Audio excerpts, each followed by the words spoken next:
So good afternoon, everybody. Thank you for joining the ATA program today for our CLC connection for journalism and news reporting.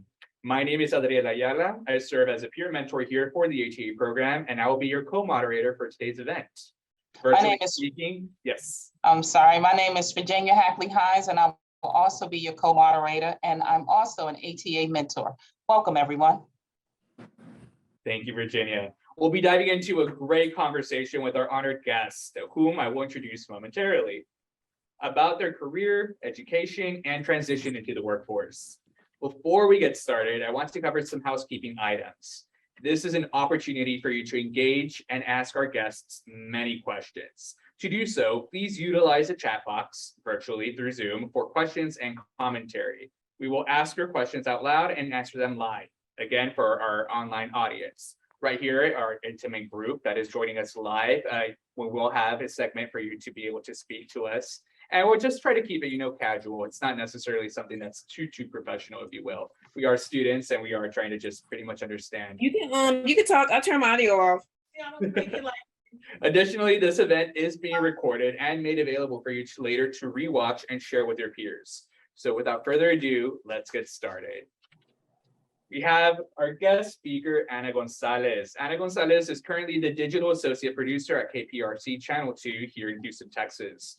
With her work seen on click2houston.com from readers worldwide, Ana strives to keep the public informed with the happenings in Houston and beyond, from COVID-19 to crime. Ana joined KPRC Channel 2 as an intern in spring 2020, quickly learning the ropes of the digital world despite having a public relations background. She remained with the KPRC2 digital team beyond her internship and wrote features and trending stories as a digital contributor for click2houston.com. Prior to joining KPRC2, Ana was part of the Houston Community College's Southwest College Communications team as a public relations associate. In this role, Ana worked with multiple professors, community members, and college administrators to produce, edit, and create multiple marketing materials digitally. After a career change from IT, Ana decided that journalism was her calling and wanted to pursue her dream as a bilingual journalist. She graduated in 2020 with a Bachelor's of Arts in Media and Public Communications from the University of Houston downtown. She recently returned to school to pursue a Master's of Arts in Digital Media Studies at the University of Houston Clear Lake. Ana was born in Mexicali, Mexico, and grew up in Los Angeles area. She moved to Houston in 2015. In her spare time, Ana is an avid video gamer, loves to travel, and reads. She is an aquarium enthusiast and a cat mom of 2. So Ana, welcome. I like you emphasize the Los Angeles. Oh, Los Angeles, of course, as any proud Mexicano, absolutely, gotta love it. So we're gonna start off right away with just a couple of icebreakers, try to get ourselves comfortable with our audience here. So first question is, what is your favorite word? Gnarly.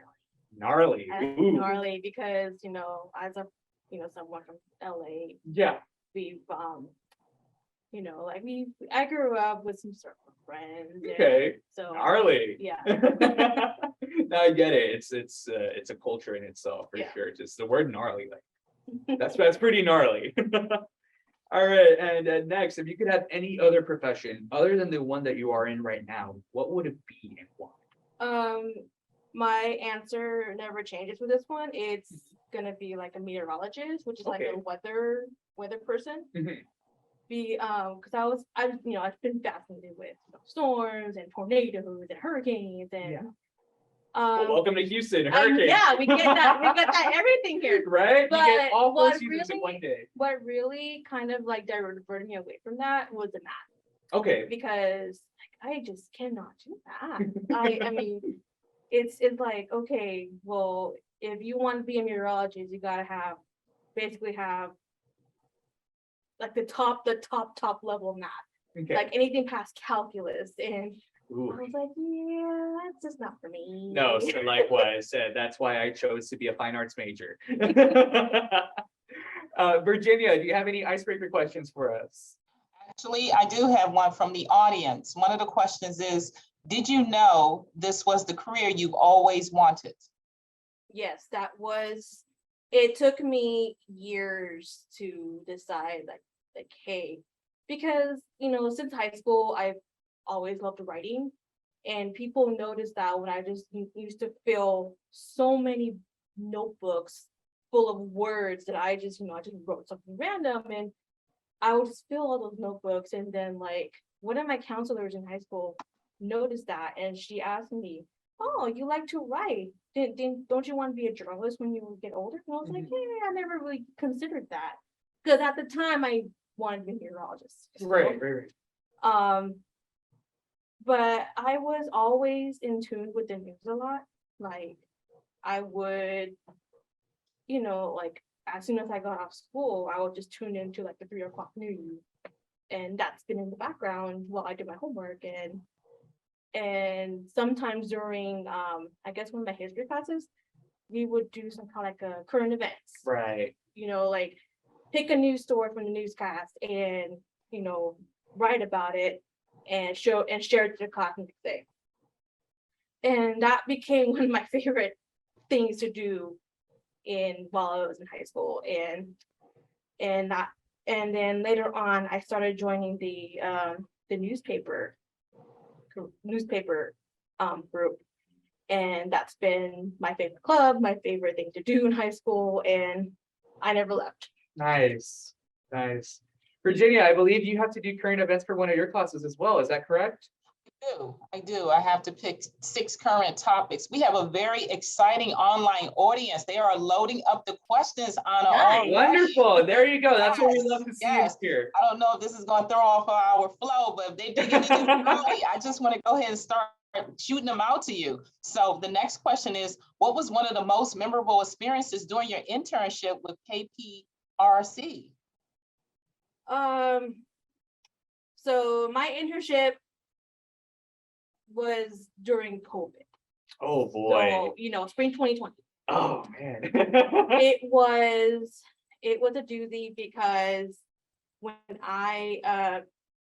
March rolled around, people never thought of COVID, but it got to where like, okay, we need to get all the, I guess like all the news about COVID. We started doing some like side stories about COVID, but we never thought that COVID was going to shut it down. You know what I mean? Right. So there were days where I would stay past my internship schedule to help the team and say, hey, well, is there anything I can do, because this COVID thing, I mean, we're getting these positive cases, and we gotta work on those. That was a rough time. It was a rough definitely time. was a rough time. And before I went on my, I was supposed to go to Los Angeles again during my during spring break at the time, and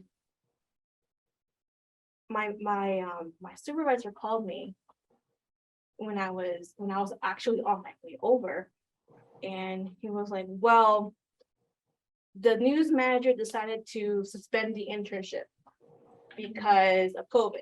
Right. Because there was a positive case in the station.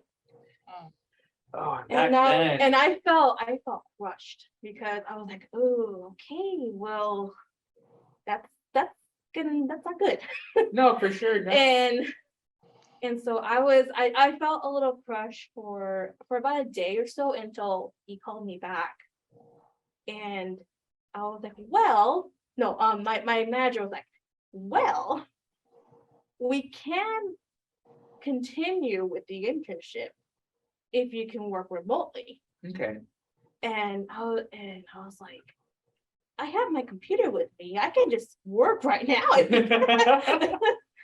And so I was being remote, I guess, at the time for the rest of the semester. Like I never stepped foot with the station beyond that. No, and it's a good thing that we can do things remotely now, just as we are right now with our virtual audience. I mean, it's a shame that we had to come to these circumstances, but it has opened up doors in different ways that we didn't believe was possible, or just essential, if you will, just like right now. So the people that couldn't make it here in person for this conversation can do so remotely right now. Yes, and one of them want to know, is there a book that you will recommend for those who want to get into journalism? So we Yes, have- yes, I have one. I have one. It's called hashtag Journal Life. It's on Amazon. It's a digital book, and it's very like if you're it talks about students who have just graduated from journalism, and like it just tells you like, hey, whatever you learn, and this applies to this conversation as well. Whatever you learn right now in journalism, it's gonna look different when you get a job afterwards, because you're still learning. You're still learning in your career. Like even I'm still learning in my career. But this book will ease you into that, and it tells like other student stories about what they've done in their student career when as soon as they go into their professional lives. Okay, that's nice. Thank you. Can you repeat that Also- name of the book again? It's hashtag, the actual hashtag Journal Life. There you Oh, go, not people. the word? Hashtag Journal I'm Life. sorry. No, it's okay. Hashtag Journal Life. Journal with Yeah. with J. I'll write it down, but it's J-U. It's like with the O and then life. Okay. Oh, And you short. said it was on Amazon. It's on Amazon, yeah. All right, It's on Amazon. There you go. That was Amazon. the one book, because at one point I was searching for books about like news reporting, because like aside from what I learned here in UHD, I was also a self-learner as well. So Mhm. I would just grab some books, some old books, and was read about like, hey, like what does a VO.me or a VEO, because we use those terms a lot at the station. Okay. And so I would just read, oh, that's what it means. Okay, cool. And another book I like to recommend, and this is probably going to be your Bible for the rest of your careers. Pay attention, guys. The AP style book. Don't rent one, get one, because and keep it for you forever, because that's gonna be you got one? Get the AP style, the online book. The online book as well, that's what it said. Get the website version, way easier. to And use. the website version, because like it's gonna be with you for the rest of your career, and we use it a lot at the station. $25 a year, very worth it. Yeah. You heard it, ATA, getting recommendations left and right. So, right, grab your pencil, grab your notebook, and write them down. Fantastic. Think of it as your buddy. Do you have any more questions, Virginia? What are some tips that you can provide to get better at writing articles? Ooh, Let's see. good question. Good question. Can you hear this? You can hear this? Yes. Do we have any more of those wipes? Because I can't, and I was, Technical issues. Technical issues, sorry. It's live, people. got it. It's live. We got it. Okay. So what was Anna, it were you finished? Did you about answer that? I'm sorry. How to- Anna, were you finished answering that question? Okay, so during my internship, like I would have someone else read my stories for me, Okay. and just to make sure there's some sentence structure is correct. So for me, if I want to learn how to write better, is basically just read what others have written, and not like, oh well, like this person has like more mistakes than what I had. I also recommend maybe reading what the Washington Post has, because they also have a good digital reporting. And I would read what they have written and maybe structure it to where it's structured to where I don't know how you call it, but the kind of like what was it called again? The pyramid. Thank you. The pyramid. There you go. So like write it as if you're following the pyramid, and that's what most, yeah. And that's how I would follow it. There you go. Nice tips and tricks. Okay. Fantastic. So we somewhat circled around this question, this next question that we have from our question bank right here. So sort of share your educational background of who you are and what inspired you into the journey of the career of journalism. So you understand that you had some journals you wrote down and you got some recommendations or some little whispers, if you will, about like, why don't you look into journalism? But the educational background and what truly inspired you once we switched over from meteorology. It started at it started at a Starbucks in Austin. Starbucks in Austin, interesting. Yes. Care to expand? And I mean, my boyfriend was struggling with his schoolwork because he was also attending UHD at the time. Okay. And I was like, well, I'm thinking of going back to school because,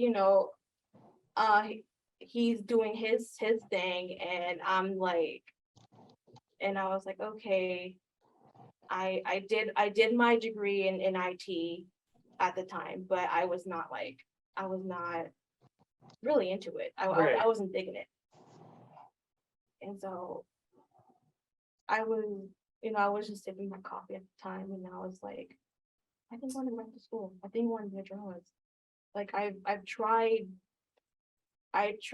this career and I just can't, and and I just felt like it was my calling. And so I opened up my laptop, applied to HCC, and I did my 2 years there. And during those 2 years, I became one of the editors for their school newspaper, the Egalitarian. Nice. And I basically turned that newspaper around because it was like one of those newspapers where like the students just don't care. They just like read it and leave it. Like Right. that. But I turned it around because I built a digital platform for them. Wonderful. Oh, wow. Yes. Especially in today's day and age where, I mean, we're all with our phones and we're with our tablets and yeah, no, I mean, that's fantastic. So I kind of left the Egalitarian with the paper being completely digital. And this was before I came to UHD. And then prior to coming to UHD, I reached out to the previous editor of the Dateline, and I was like, hey, I used to be this and this, and I like to join the paper. And then she offered me an assistant editor position because of my experience. And I was like, yeah, I'll do it. And so I joined the Dateline on my first day of UHD, and balancing that with the classes here. And I was also balancing my HCC job because I was a PR person at the time as well. And so that was something, but while I was working with PR, I didn't want to stay in PR. Okay. Because with PR, you're basically reporting for your own brand, not for anything outside of that. So, but I wanted to be someone who would tell stories, and not just stories about HCC. I want to tell stories about the community. Right. I want to tell, crime stories because, crime happens all the time in Houston. Mm-hmm. So, it's a city after all. And so at the time, by the time it was time for me to go, into the second semester of UHD, I was like, okay, I think I want to do an internship. And the advisor at the time asked me about, what internship I want to do. And then I asked her like she asked me like, well, do you want to intern at a news station? And then she was like, yeah, I like maybe a news station. And I thought, okay, what about KPRC is hiring interns. And I was like, okay, well, let me go and apply. And then so I did my thing, apply. I get about a month later, I get a call from meteorologist Canberra Marshall. Wow, right away, like just right there, directly. And it was just during my shift at work, and I had to step out and take this call. And then Canberra was like, "Hello, Anna. I read your application, and I wanted to see if you're interested in interning for KPRC in 2020." And I was like, yes. But I was feeling a little starstruck because like, oh, Canberra Marshall calling my phone right now. Oh man. And so I started January of that year. And that was literally with my internship alone was literally the most exhilarating exhilarating experience. Mhm. And I mean, I chose to be part of the digital team because, I have some digital background. Absolutely, yes. And, it's really like you're in awe. Like when it's something that you're passionate about and Right. you're doing it, like you just want to sit there and just like be in awe, like, wow, I'm actually doing this. And it's also fun to see all the anchors and the reporters, and you're like, oh my God, that's Aisha Walker. That's with the Randy McElroy with the sport. Like, oh my God. Yeah. Yeah, no, for sure. You have all these local stars, and you're just like you're taking it all in. I mean, it's Yeah. like, wow, you really are here. And It took as- me about like a couple, like maybe a month and a half to get used to it, to make used to it to the point where like, okay, they're just my coworkers.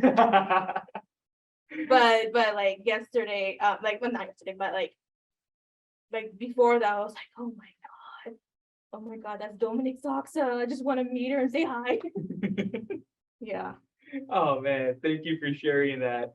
Any questions from our online audience, Virginia? I can't hear her. Unfortunately, we do have. Sorry. No, Bob. you're okay. Let's start again. Okay, one participant wants to know, how do they apply to get an internship for KPRC TV? All right, so you have to go to clicktohouston.com, scroll all the way down to careers at KPRC. There's like a little link at the bottom, and then click on that, and then you're taken to the jobs page. Scroll all the way down to, and it's gonna say like KPRC internship program. And I don't think they have a GPA requirement, although it is recommended. But they do require you to be at least in your second semester of not second year, I believe, in college, and obviously have some newspaper or journalism background or education. Okay, And if you do apply, you may get a call from Canberra Marshall. What do you know? There you go. More of an incentive. another question is, were there any bumps along the way that made you want to stop as you pursued your career? Ooh. They were there happened some ups and downs during my career. We've had a lot of big events. For example, the volley shooting. Mhm. That I covered that. I also covered the Astroworld tragedy. That was a really big one. Multiple police deaths that we've covered in the past. During my contributor career with them, there was a time where like I kind of wanted to divert away from KPRC and move somewhere, move to another state or another station where they would offer me a full-time position. And it wasn't the case because I was always drawn back to KPRC Okay. because they were always you know, it's not like they wanted to keep me for some reason, but I stayed ever since. But the other thing was, there were times where I had doubts about my career alone, if I wanted to do this or not. Okay. And what really made me stay was my passion.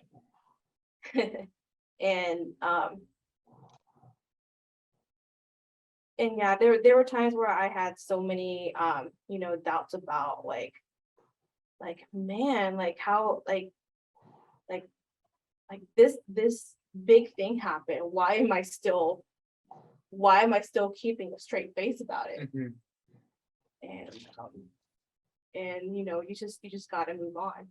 No, definitely, especially these are raw, powerful stuff. Yeah. Like this is raw, powerful stuff right here that needs to be covered. And yeah, no, somebody has to do the job. They I have to. understand it. No, it can be you really do have to have the guts to be able to strive forward. How I like to perceive it, it's character development pretty much. It's something else that you learn, and it's another piece of armor that you take to your inventory. As speaking as an avid video gamer, you know, we go through these experiences and you level up. You pretty much do. Yeah, and there's something that there's a thing I want to share with those who do want to get into, like, you know, like TV reporting or you know, just news writing.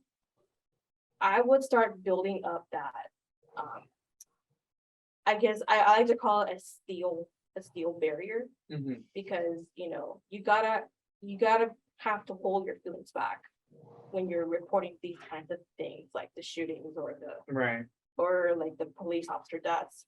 And I'm not gonna lie, I did cry during the Uvalde shooting, Of because course. that was just, I mean, you're trying to write a story and hold back on the feelings, but that day I just couldn't, and I had to step away and, you know, just step off of it. And it's okay to step away. Right. And At the end of the day, we are human, and it's just no matter how far. No, it's understandable. It's definitely understandable. Well, Any questions? Yes, Virginia. yeah, with that being said, just in your journey and the different emotions that come with it, can you tell our audience how you got through that? Like, who was your support system? Who was your go-to person or people? How did you make it to where you are sitting in front of us and still have passion for what you do? I mean, I right now, I mean, I have my boyfriend of 7 years, and he's been my rock. He's been like, he's supported me in this journey ever since I sat next to him at the Starbucks in Austin. And I mean, he's been my, you know, my cheerleader behind me. And unfortunately, he couldn't be here to, you know, sit and watch this. And then my parents as well, even though they don't live in Houston, they live in California. They're proud of me for what I've done. And because not only I was first to graduate with the bachelor's from the family, you know, I'm also a first gen graduate. First generation. Yes. Congratulations. Yes. And so they're proud of me because I was able to achieve that, you know, that achievement. Mhm. And you know, they're watching me from afar, they're reading my stories from afar. And they're like, well, and my dad loves to call me and say, hey, you know, you haven't aired your story, right? Oh. Oh man. So speaking of the story and the work and everything else that goes around and what you needed to cover, typically what does a day in the office look like for you? So I am a weekend reporter, weekend Okay. data reporter. So my schedule, like today, right now, I'm off. Okay. So I'm off Tuesdays and Wednesdays. And my schedule during the week is 7:30. You know, I drop my stuff, log in, tell my coworker, hey, what happened? Because she's been there since 4 Oh boy. a.m. and And then she briefs me, and then if she needed help, okay, I'll jump in and start working on what she has Mhm. on her list. If not, I just log in, get my coffee, because that's a requirement for me. Right, no, for sure, get That's that, a get requirement. that caffeine. And because we have this like rundown that we use on Excel, and that's what we say, okay, these are the story ideas. I pick and choose which story ideas and I prioritize them Okay, to, work on them and publish them, and then I social them on social media. We use Facebook, Twitter, sometimes Instagram. I'm usually in charge of the Instagram because that's where I like to build like these little shareable graphics. right, okay, And we kind of post them on Instagram. When it comes to day to day, no day is the same okay. at all. So You like expect expect coming the unexpected. coming into the office, like expecting something totally different than what happened yesterday. Because like you may come into the newsroom and chaos is ensuing because there's a chase happening right now in Houston. Right. And or expect or it could be something quiet, everyone's all chatty and drinking their coffee and chilling. It could happen, or it could be the opposite. And let's see, and usually by around noon-ish, I have my lunch. And then after that, that's when like most of the night people come in. Those are the people that do like the evening news. Okay, And so I usually hand whatever I've had left, what's in the rundown. Usually the managers hand that off to them, so that way they don't know what's happening. When it comes to like stories that require like, okay, we need to do some research on these because there could be some court documents involved, Right, or they could fact check as well. Yeah. Right. we usually go to the assignment desk, and the assignment desk where my desk is at is like right next to it. So I can just go up and say, hey, what's up? I need answers on this. And around 4:30, 4:45, I just log off and go. So that's how my day ends. And I do work weekends as well. On the weekends, I'm by myself in the morning. And Okay. my day just starts at 5 a.m. And I, just say hi to the producers, say hi to the assignment desk. Mhm. And, same thing as logging in, but this time I'm by myself. I call the shots and what stories go on the web. I Nice. monitor what's on the website. I monitor social media. I'm basically having an extra hand doing everything at once. And if breaking news happens, I drop everything and focus on that. Right. And that's just me until like I leave the station at 2:00. Oh, boy. Yeah.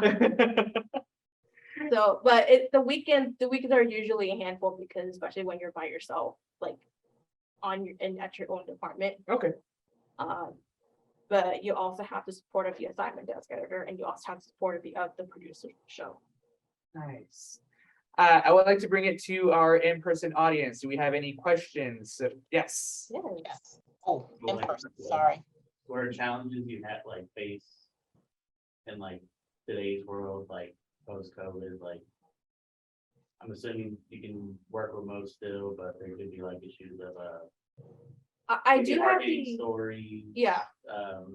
like fact checking, making sure you get the right information, the police stuff in a timely manner.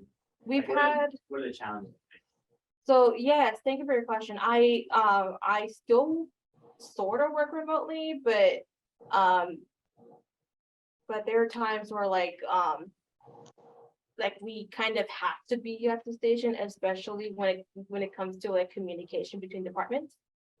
For your other part, yes, we usually rely on the assignment desk when it comes to fact checking everything. And so when we want to get some clarification on a court document, we go to them and they can, ask the PI, the public information officers, okay, can you please clarify this court document, or can you please clarify your tweet? Because sometimes police, like HPD, they have their own Twitter. We have to get that clarified by the PI, the PIO themselves. PIO, and what does PIO mean for those? Public that- information officer, Wonderful. Yes, for those that are not familiar with these acronyms, PIO, one more time?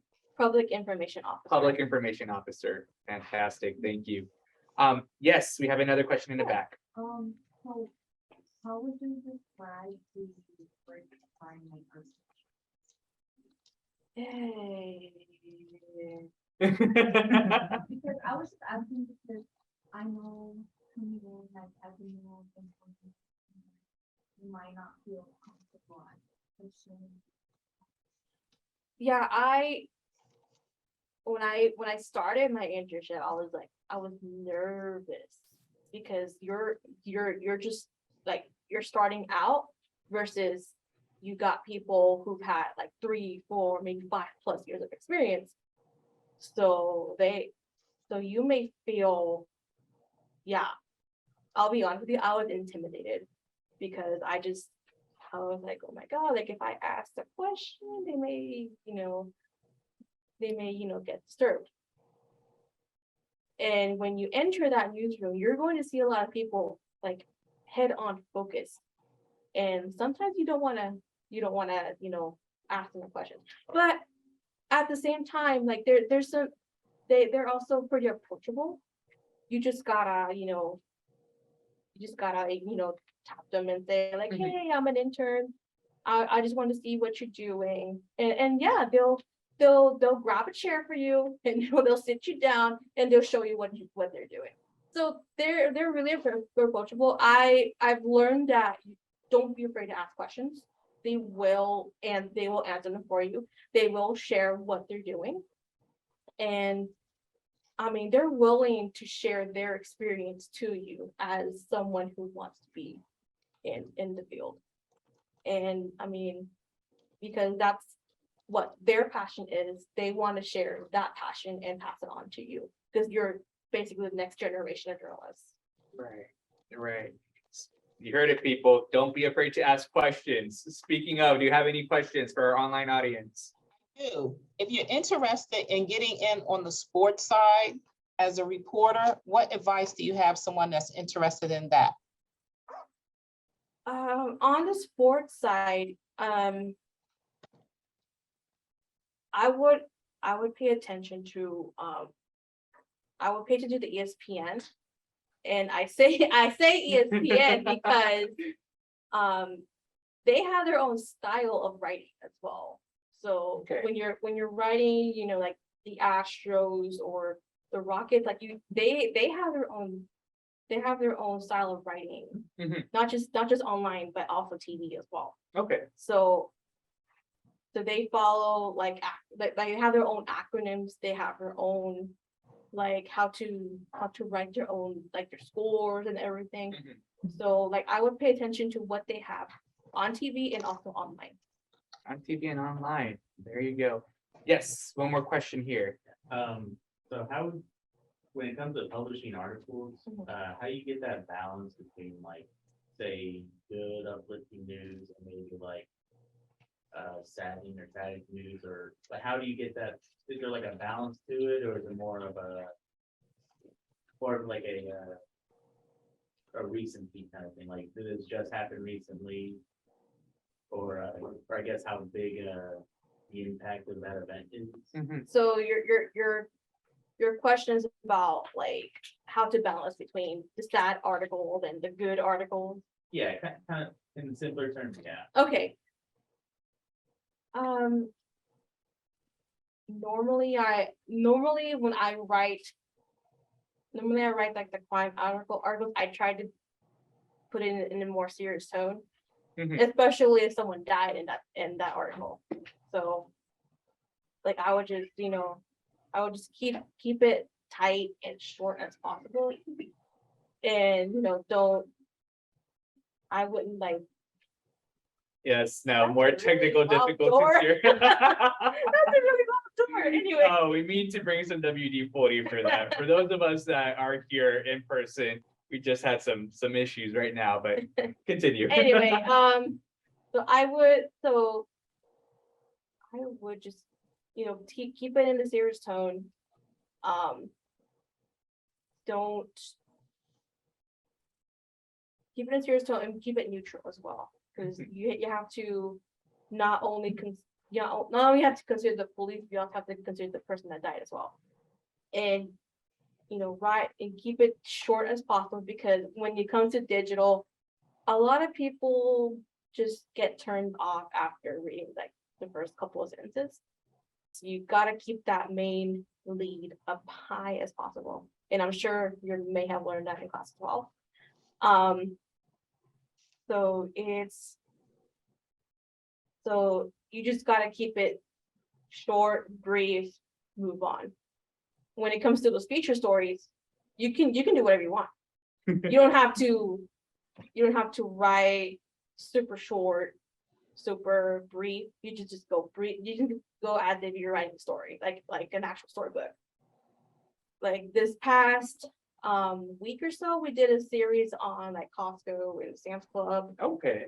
So it's been like our online series, and me and my special project manager, we did like this long story. They were like about 500 to 700 words. Oh, wow.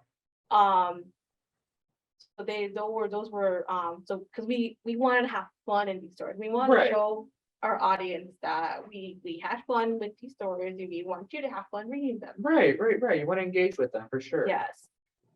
And so and that's another thing about length. The difference between what online has and what TV has. Online, you can be short, brief. You don't have to go like so.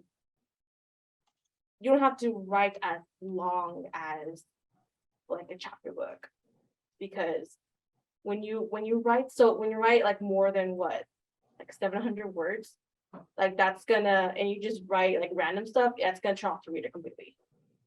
So you gotta have to write something a little like brief, short, get the reader engaged. Nice.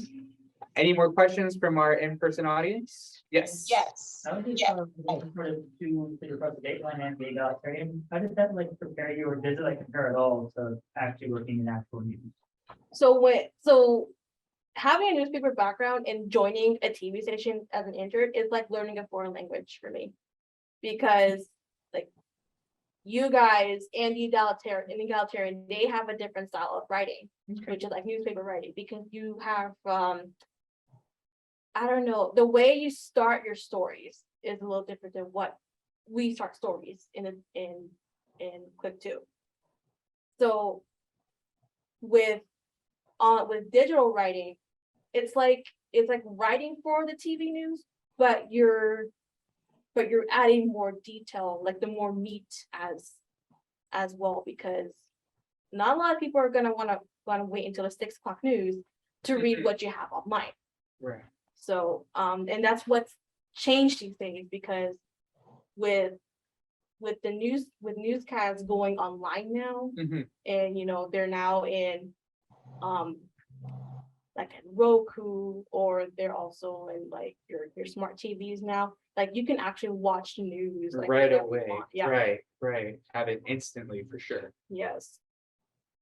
And so yeah, I think with the Dateline and egalitarian, that also helped me sharpen my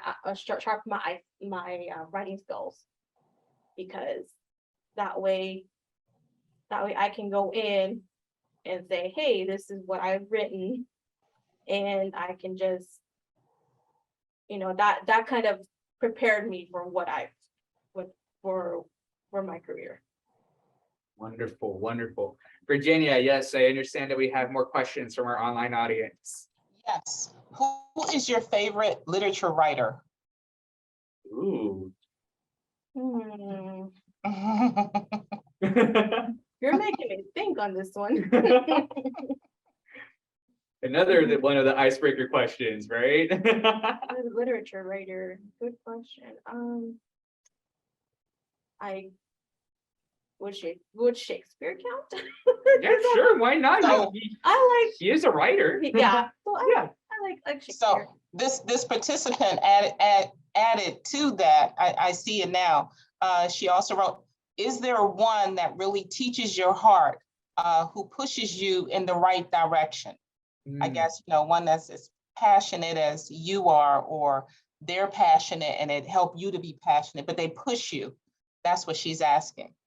For the literature, right? For the literature. Yes, question? the literature writer, yeah. Yeah, I'm gonna stay with Shakespeare in this You'll one. stay with Shakespeare, okay? Yes, because I mean, not because like I've been fascinated with his stories, but the way he wrote and added so much meat to his stories. Mhm.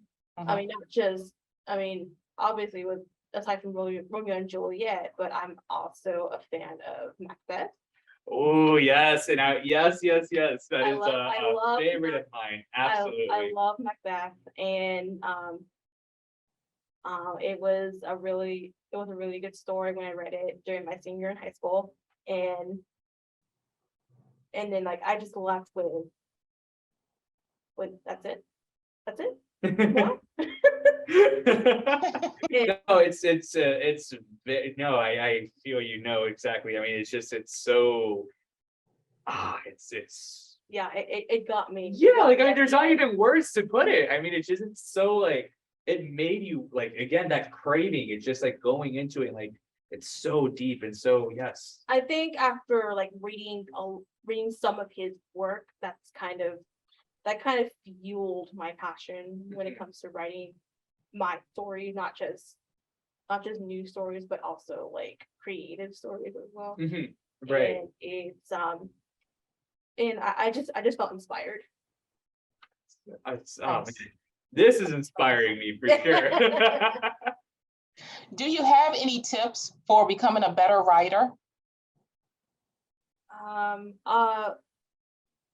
Aside from the AP style book, that's the one book you gotta have for life, not just And what was it? Digital, right? It was a the digital. digital. Yeah, There you go. yeah, the digital one, it'll refresh every year. So that's the one thing. The other thing is if you take, I don't know if they're still offering it this year, but Com 3311. And would that be here at UHD? UHD. Okay. They had a book, and I actually kept that book Okay. after college. It's called Inside Reporting. It is a textbook, but it gives you everything from TV news, newspaper, PR. It kind of encompasses everything on what you should expect if you do get into a journalism career or a PR career. Mhm. And like that gives you all the lingo, all the definitions, and like if they say something and you're like, what does that mean? Oh, man. So yeah, your dictionary, if you will. Yes. Absolutely. And what was the name of that again? Inside Reporting. Inside Reporting, the name of the textbook. Wonderful. All right. Any more questions from our online audience or in-person audience? Yes, we have a writer from Dateline that would like to take the newspaper digital. So they'd like to know how to get started with that. How do they get started with making the newspaper digital? So if they want to start digitally, they would definitely need to focus on like what site they want to post, because that's very important. Back in the egalitarian, we used a platform called Snow, which is SNO, Okay. and that's a platform for college newspapers. And you can host your digital, your e-edition online, or you can use their WordPress. They use WordPress, so you can just publish stories from there. So it also works as like a content management system. And it's the last I checked, because I was editor and I worked with my advisor at the time, Mhm. it's not as expensive. It's doesn't have a huge dent in the budget. If so, it's they're really willing to work with any school budget. And this is SNO? SNO. SNO. I forgot what it means, but I always call it snow. No, that's okay. We have a question from in-person audience. Yes.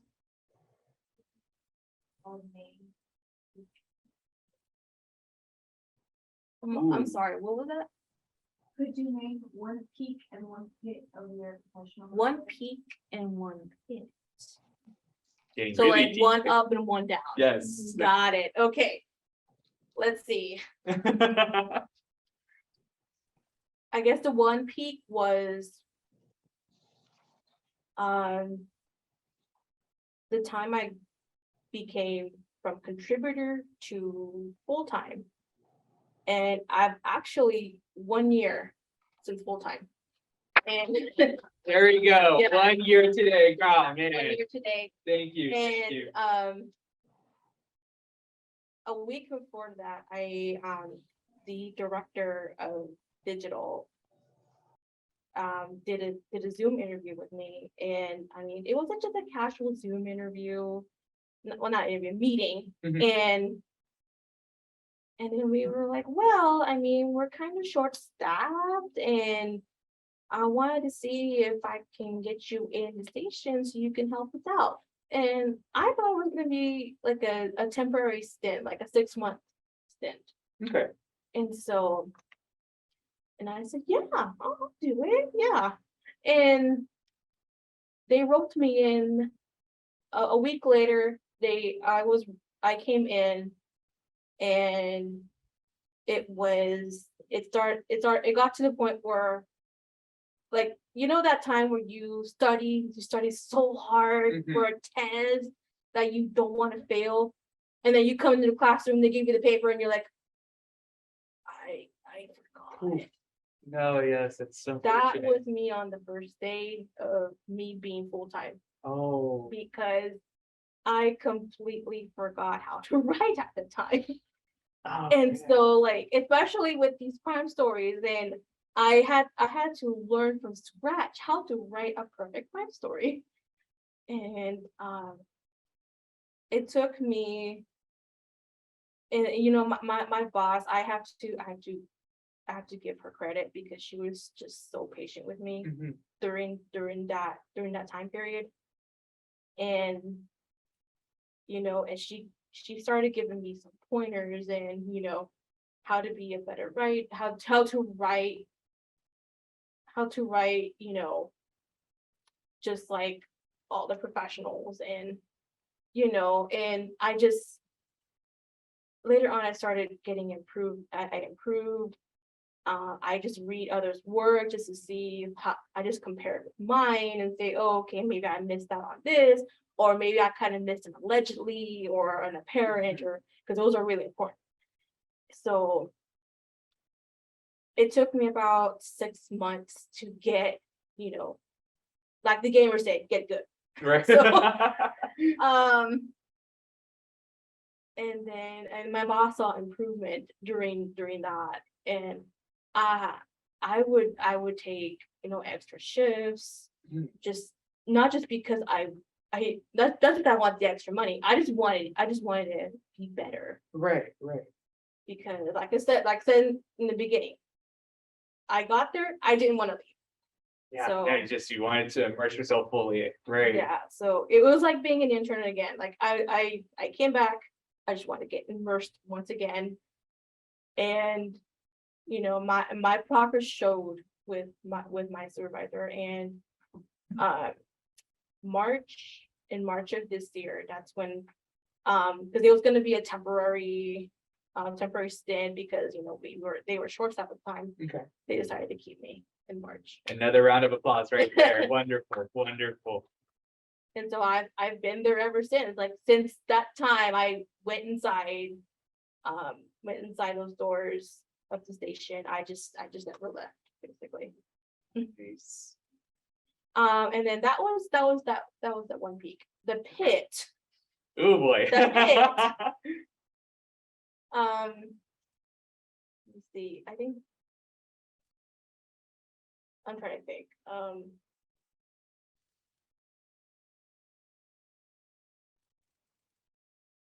I think the pit was,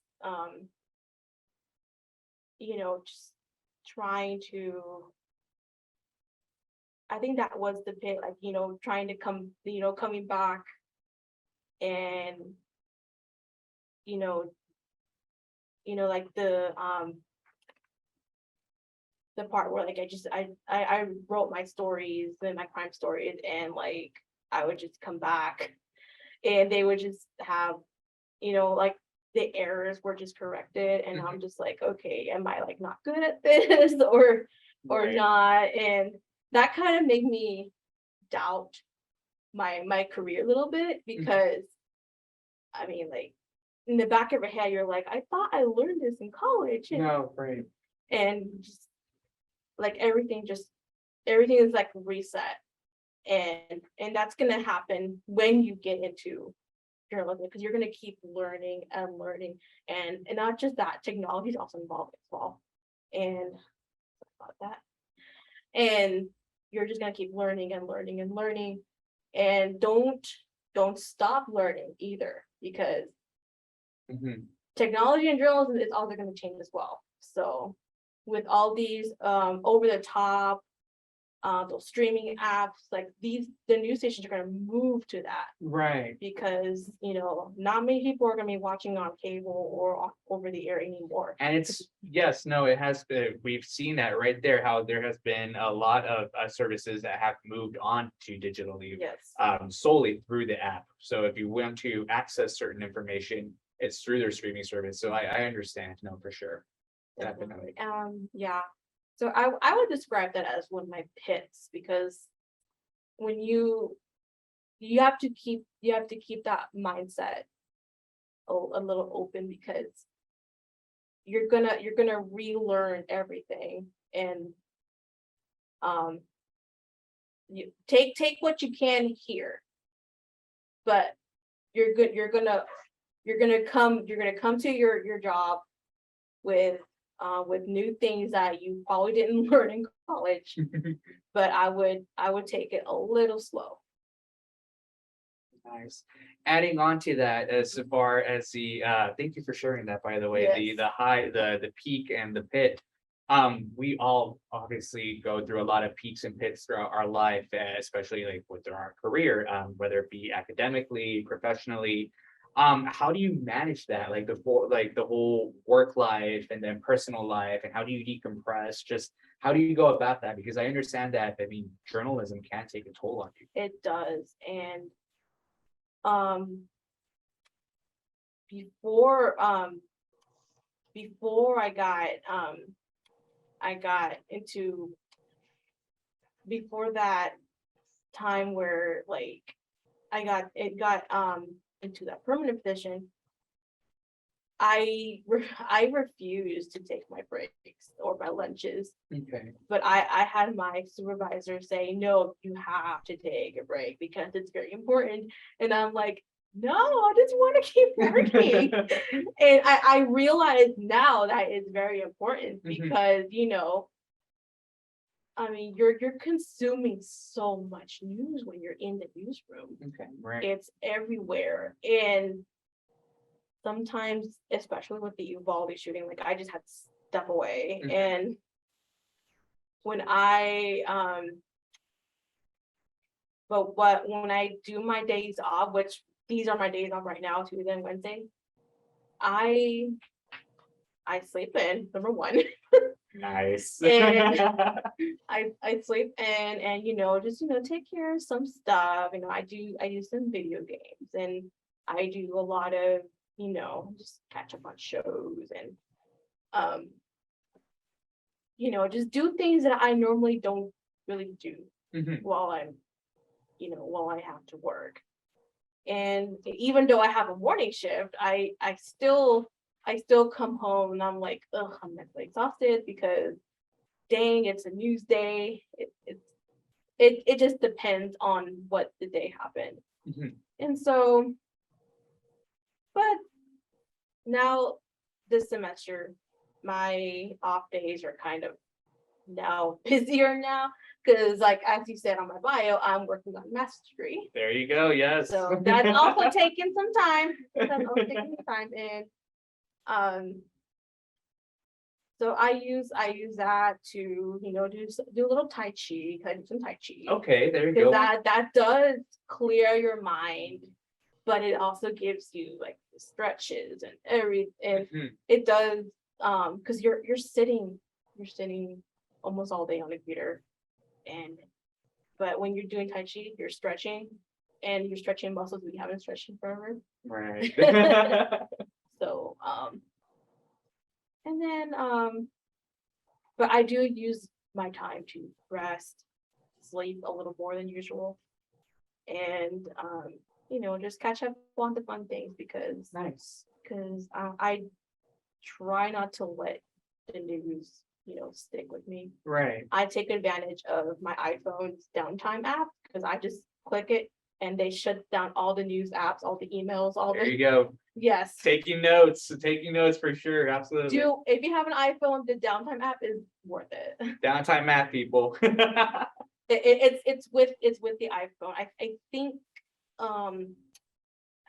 I think the newer ones have it. I'm not quite sure with the older ones, but like if you go onto settings, I think you have like screen time or downtime or whatever, Mhm. and you just click on what apps you want closed completely or blocked, and it'll You're gonna block have them for to you. look that up after our Yeah. this meet, like after all of this, you know what? No, for sure. Like one-on-one, have to figure out how that works. No, for sure.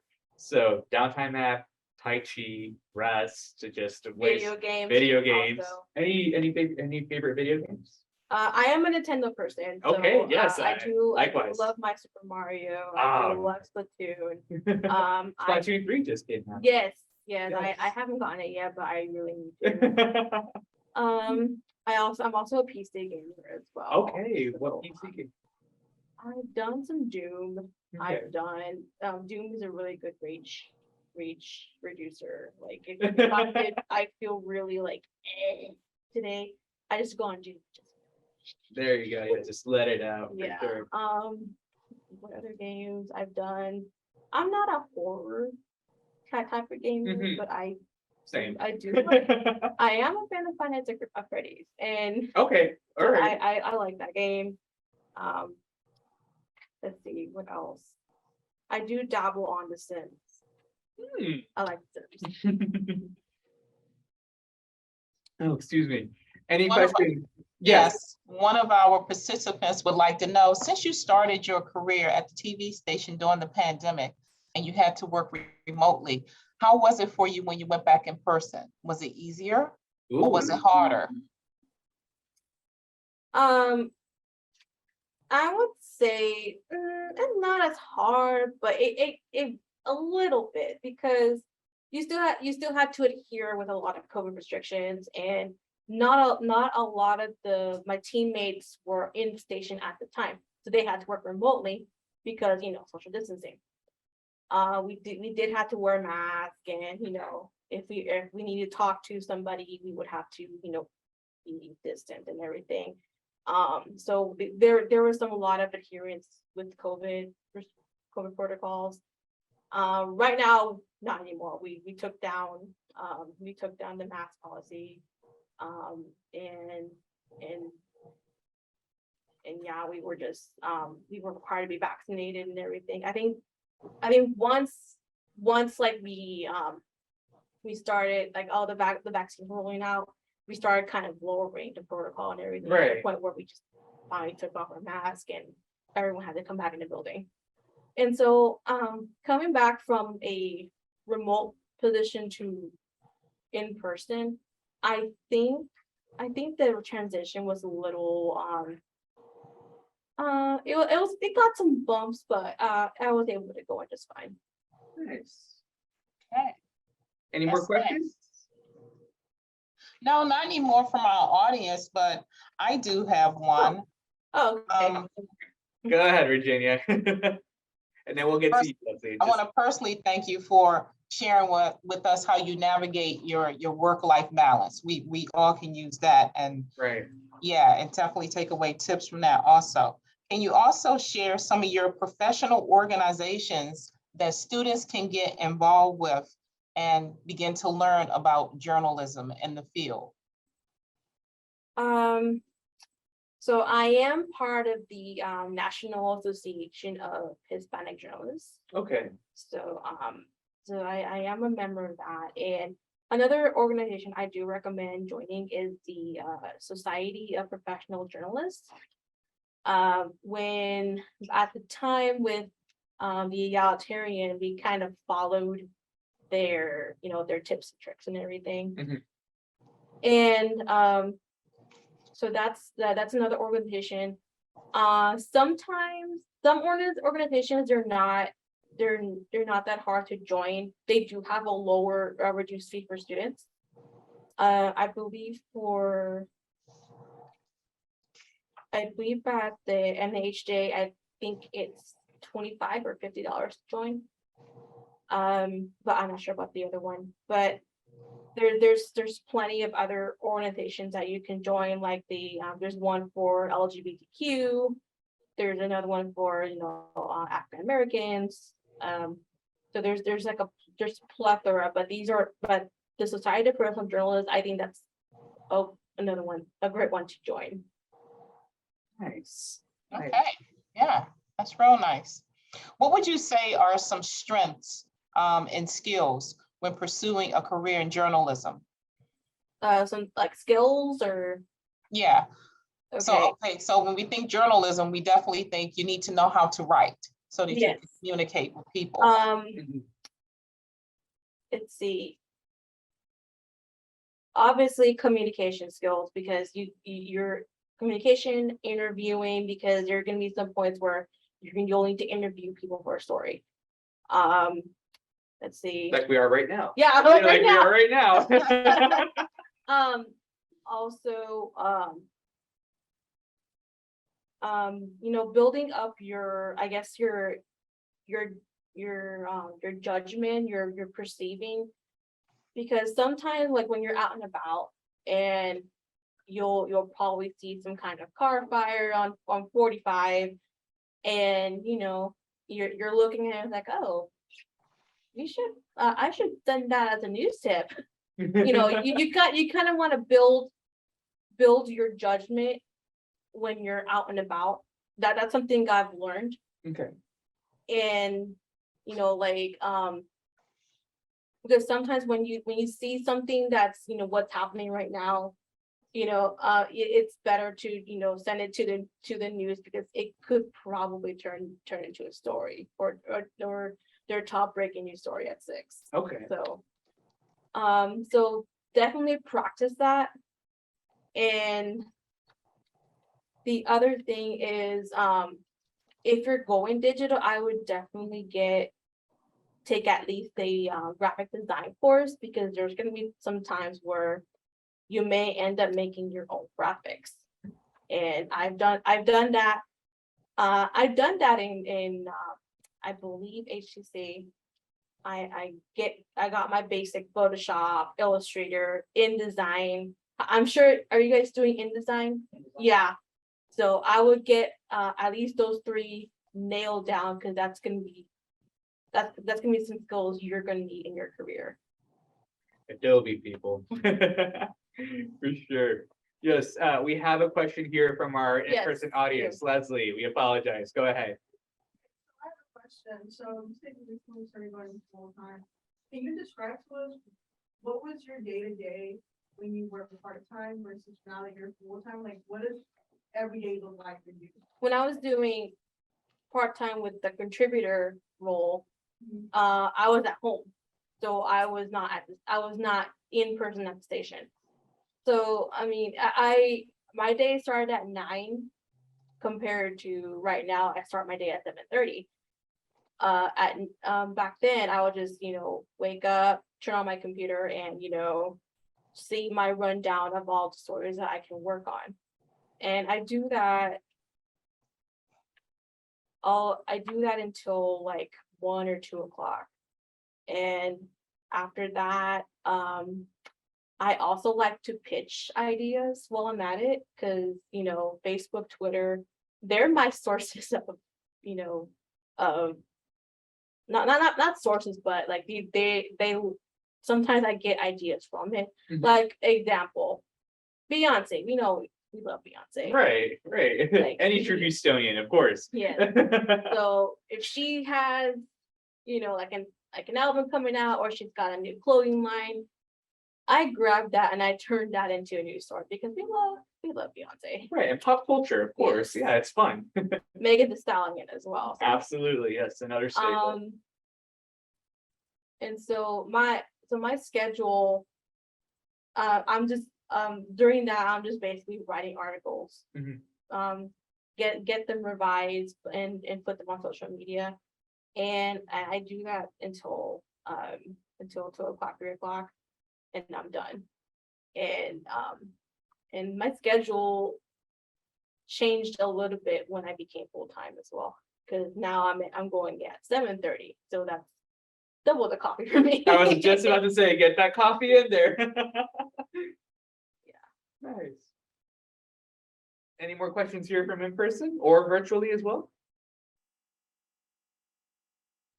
Yeah, another question. Another question, yes. I don't know if you mentioned it, what does compensation look like? Compensation, okay.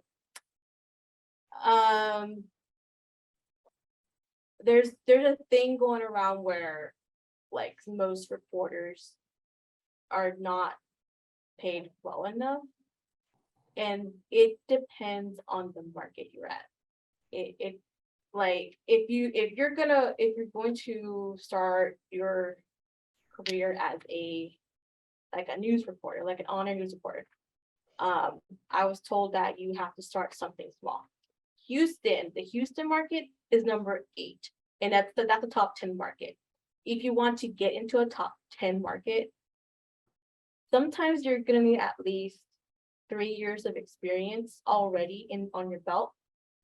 And so they recommend you to go somewhere like a smaller market. An example of a smaller market, it would probably be like in the Midland, Odessa area. Because I have a friend who's actually doing her report job right now over there. And so compensation, it really depends on the market. I've heard some people start off with 30,000. I heard some people start with 40,000, and it really just depends on the market level. Now I'm not quite sure how much the reporters start here in Houston, but for those who want to go into that business, I think that's kind of like the range they start. And would that go around throughout the, the same genre of Yes. journalism, if you will? Yeah. So even if it's sports, if it's breaking news, if it's pop culture, meteorology, Mhm. just like, so it's all around just like a base, if you will. Yes, that's kind of a base, but again, it depends on what city you're going to and what market area. Okay. Any questions from our virtual audience? I'm from the virtual audience, but some from my little cheat sheet here. Sure So thing. as you Bring out the look into question bank. as you look into the future, especially since you came into the industry during the pandemic, and you're watching the world change up close and personal, you see way more than the rest of us see. No matter how many TVs we have, you're right there in the midst of it. Mhm. What would you suggest to students who are interested in becoming journalists and going into the field? What do they really need to do now to be able to prepare for future endeavors? Good question. Let's see.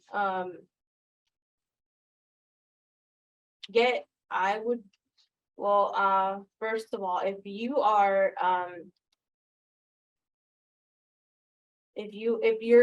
taking classes here now as UHD students, definitely join a Dateline. First of all. There you go. Dateline, Second of all, yes.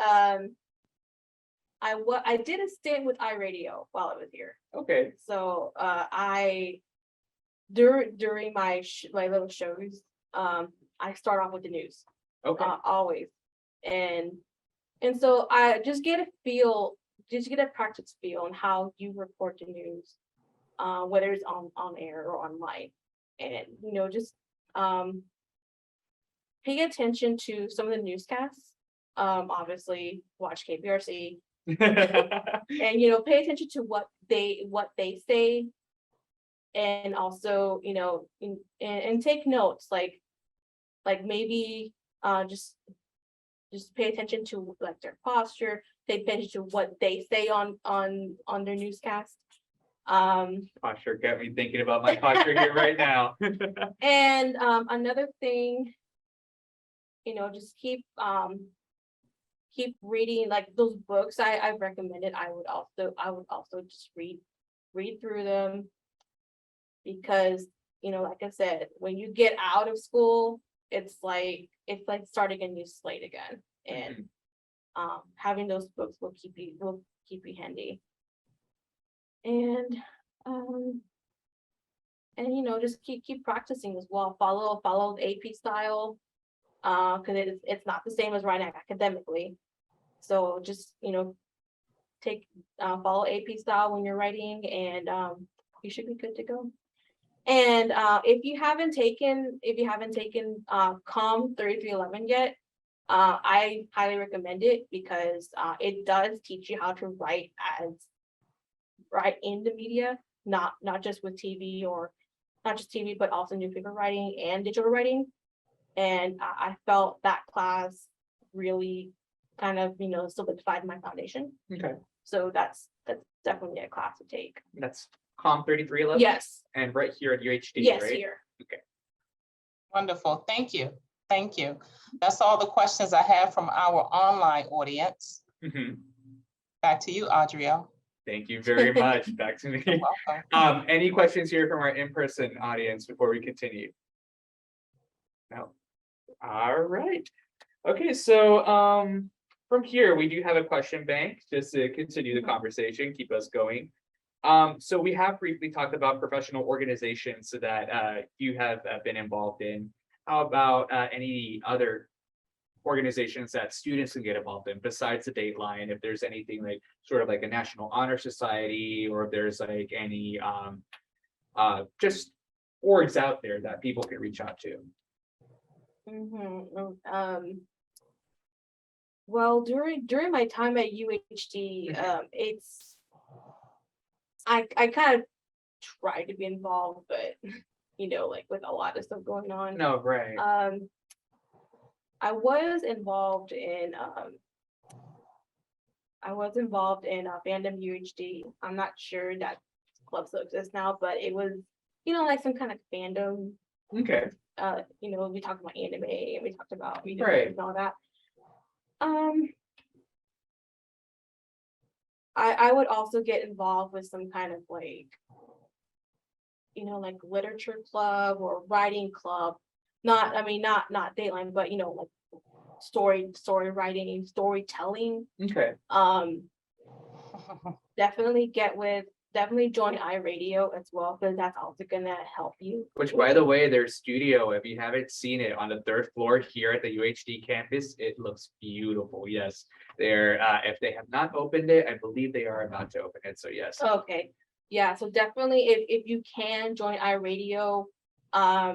I don't know if Dr. Rubinchek still teaches here, but he does have a class in radio. Have a name does strike. It does. Yes, it does ring a bell. One of our past CLCs also mentioned that name as well. Yes. So that, and I mean, if you can join iRadio, not just as an intern, but also just just volunteer. Right. I definitely take advantage of it, because it does open doors for you if you want to at least be a podcaster at least. Okay. Because that gives you that opportunity to do that. It's inspiring me right now, definitely. iRadio, awesome. Any questions here from our bank, Virginia? No, but looking at my little cheat sheet, and I'm a psychology major, Anna, so I'm always interested in how people take care of themselves and their mental health in their life. But since we're talking specifically about journalism, which is a very high stress occupation, how do you take care of yourself? How do you make sure that you're as mentally healthy as you possibly can be? True. So we talked physically, but how about mentally? Yeah, like I said, I do take my days off seriously. I do take my time off seriously now. Because like I said, back then I never took it seriously, and that kind of took a toll on my mental health as well. Because because you're always consuming news a lot, and it kind of boggled me down a bit. Definitely, I do like to just keep my TV off when I'm at home Okay. sometimes. And I always I do follow the part where like you cannot look at your phone like an hour before bed. I do that all the time, and that I found that to be very, very healthy for me. Very zen. Yes. So like Mhm. nothing, and having two cats also helps too, because I have Aw. two cats. And What are their names? Chase and Tara. They are what Chase is a tabby, Okay. 4 years old, and Tara, she is a like a tortoise shell. Like Okay. she's got like black and brown stripe, and she's about 2 years old. Oh, it's So adorable. they are they're very cuddly, and and every time I'm like stressful, like I just grab one of them and hug them, like please cuddle with me. I'm very stressed right now. Oh boy, for those that are allergic to cats, myself, any recommendations, like maybe a puppy or like a turtle, if you will? Definitely a puppy. My boyfriend and I are thinking about getting a puppy when we do buy our home, our first home. But like right now, like we have two cats. We're okay with it, but definitely a puppy. And then I did mention I am an aquarium enthusiast. I have about 3 tanks in my apartment. Okay. So that has also helped me, calm down, because like I just lie in bed and just look at the fish. I mean that also helps me calm down. Nice. So that's some of the things. And it is worth getting an aquarium, especially one with 40 gallons, because Oh. I know the maintenance is kind of time consuming, but it's still worth it anyway. And it's something that you're interested in, of Yes. course. So yeah, definitely. Thank you, Virginia. Yes. You're welcome. I don't have any more questions from the audience nor myself, but I just want to thank Anna for joining us today, and all of our Absolutely. participants. Yes. We thoroughly enjoyed you, and you made a difference in all of our lives. So thank you for sharing your life with us and your experiences. We appreciate it. I had no idea what entailed journalism, and now I feel inspired to look into it. Perhaps maybe even write something for the Dateline, or just go out and interview people. Just if you need somebody out on the street, I might go out there and just hit them up for sure. Definitely. Yes. All right, so we do have 5 minutes left for our CLC event. Any last minute questions from our in-person audience?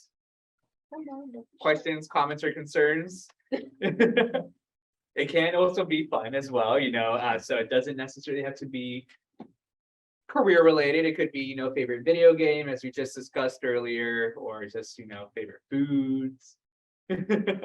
Favorite food, that'll be my question. What's your favorite food? Italian. Italian, ooh, Yeah. any particular dish?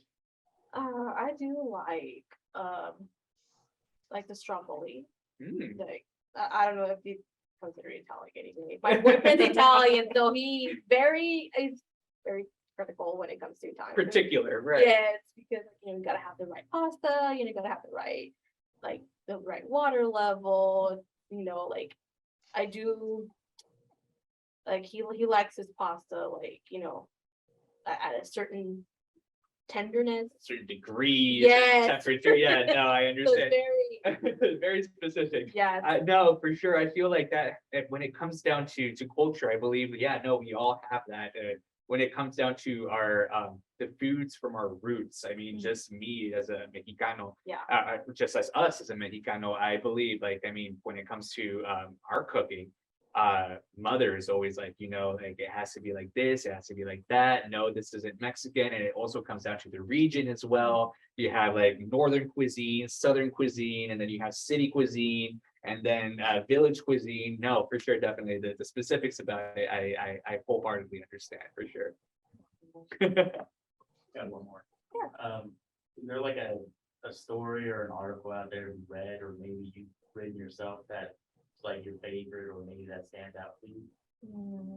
Ooh, That Good question. is a good question. yes, exactly. Yes. In October of last year, I wrote about the death of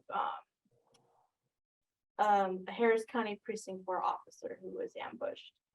And I felt, not only because his death was sad because not just for him, but 2 other officers were also ambushed during that. And I remember coming to the station at 5 a.m. and I was like, whoa, we got 3 officers shot. And so I wrote up that article and, listening to press conferences and everything, just to try and get all that info processed to this article. And I didn't even bother getting a producer to read it. I just published it. And about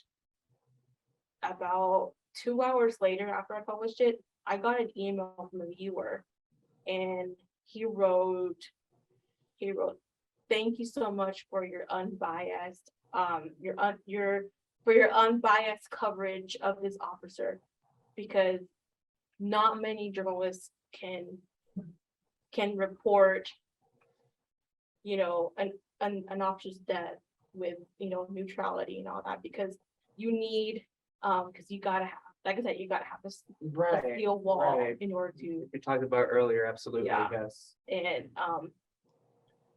And so I was like, whew. And and that kind of stayed with me a bit, because that gave me like a bit of spark and inspiration, because I have to think when I'm writing these articles, I have to think of what would the viewer react when I read Mhm. these. Of course, I get the usual, well, your writing sucks and all that, but but There are trolls everywhere. Yes. Yeah. but there's some people out there who will read and say, wow, I really enjoyed this. You There you go. and that officer death, it was not only the first officer death I've covered, but it was also one that kind of stood out to me, because it was a prolific case back then. Because we couldn't find the suspect wasn't caught back then, but now thankfully caught, he's in jail now. So so yeah, that was one of the highlights of my career back then. One last question to wrap it up. Yes. And the opposite of this question, is there an article you wish you maybe written better, or you wish you could go back and rewrite? The ones I started, the first one I started, the first ones, I think the first ever I've written was about the Woodlands and how they became like the top city to raise a family. And I was just writing as if I am writing a paper, like a school paper. Right. So, and then I remember my supervisor at the time was like, can you rewrite this? This is not, I know you're trying to write about the Woodlands, but you didn't write the part where they're number 1. So like, okay, so I rewrote it, and he got the okay, but now looking at it, I was like, I could have written this better. Trial and error. No, Yeah. I understood. And actually, I would like to throw in one bonus question All right. before we complete our CLC. Mhm. So Virginia and I, we were bouncing ideas back and forth yesterday before, just to sort of, again, continue this conversation. One particular question that I was interested in, because we both reworded it. If you could have breakfast with anyone in the world, dead or alive, who would it be with and why? Queen Elizabeth II. Okay. I know we just watched her funeral yesterday, but one of my bucket lists was to actually meet somebody from the royal family, like, but I've always been very fascinated with the royal family, especially with the queen, Okay. and but she would be someone like I actually I wanted to have at least have tea with her because